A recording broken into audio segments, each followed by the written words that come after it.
మిథున్ రెడ్డి గారికి బెయిల్ వచ్చింది. ఏదైతే ఒక తప్పుడు కేసు పెట్టారో, తప్పుడు కేసు పెట్టి ఈ ప్రభుత్వం మిథున్ రెడ్డి గారిని వేధించిందో దానిలో భాగంగా నిన్న మిథున్ రెడ్డి గారికి వైకాపా ఎంపీ మిథున్ రెడ్డికి బెయిల్ ఉత్తర్వులు జారీ చేసిన విజయవాడ ఏసీబీ న్యాయస్థానం నిబంధనలను అతిక్రమించి భారీ ర్యాలీ చేసిన వైకాపా శ్రేణులు చెవిరెడ్డి, శ్రీధర్ రెడ్డి, వెంకటేష్ నాయుడు పిటిషన్లపై ముగిసిన వాదనలు అని రాశారు కదా.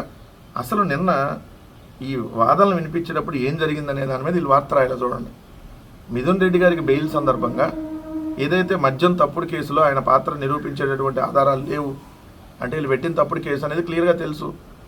సో మద్యం కేసులో ఆయన పాత్ర నిరూపించే ఆధారాలు లేవని చెప్పి ఏసీబీ కోర్టు వ్యాఖ్యానిస్తూ ఆరోపణల ఆధారంగా అమూల్యమైన బెయిల్ హక్కును తిరస్కరించలేము, మీరు కేవలం ఆరోపణలు చేస్తున్నారు, ఒక్క ఆధారం కూడా లేదు, నిందితుడు పాత్ర ఆధారాలు కాకుండా కేవలం తీవ్రమైన కేసు అనే కారణంతో బెయిల్ను మేము నిరాకరించలేము, మాస్టర్ మైండ్ అనేందుకు అలాంటి ఆధారాలు మీ దగ్గర లేవు.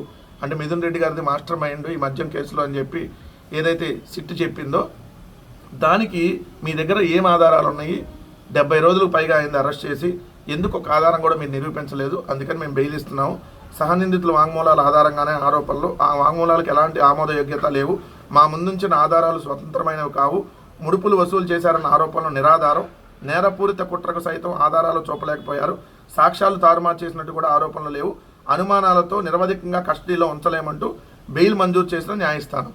రాజమహేంద్రవరం జైలు నుంచి మిథున్ రెడ్డి విడుదల. అసలు వార్త ఇది.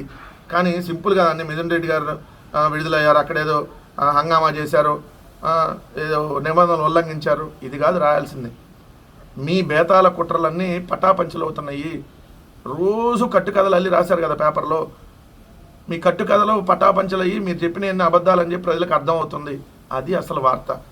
సో తప్పుడు కేసులో పెట్టి అరెస్టులు చేస్తే ఏదో అయిపోయిందని చెప్పి సంబరాలు చేసుకున్నారు కదా ఇన్నాళ్ళు, ఇప్పుడు చేసుకోండి సంబరాలు.